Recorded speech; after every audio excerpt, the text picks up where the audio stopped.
J'ai choisi d'étudier à Polytechnique un peu par un drôle de concours de circonstances. J'aimais l'école, j'étais curieuse à l'école, j'étais habile en sciences et je me suis retrouvée au cégep à me dire, bon, ben, vers quoi je devrais aller. Quand j'avais à choisir, il y a eu un groupe d'étudiants qui a créé l'achat regroupé d'ordinateurs. Et c'est dans ce contexte-là que je me suis dit, ah, ça a l'air le fun, ça a l'air dynamique et c'est comme ça que j'ai choisi Polytechnique. Moi, quand j'ai choisi une carrière, c'était pas du tout dans le génie que j'étais partie. Mon père m'a comme accrochée pour dire, écoute, va-t'en pas là-dedans, t'auras pas de plaisir.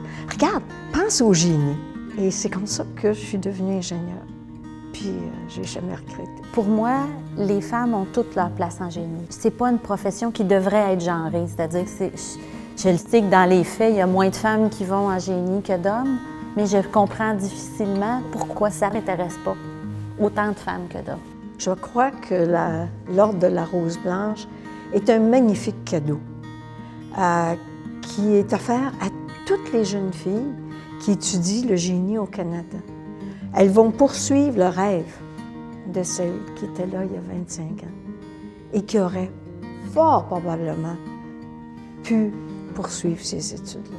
Ce que je souhaite, c'est que l'Ordre de la Rose Blanche soit perçu comme une façon pour Polytechnique de bâtir sur son histoire, de faire quelque chose de beau, de grand à partir d'un événement dramatique qui nous a touchés et de reconnaître la contribution des femmes en génie puis des femmes à sa propre histoire.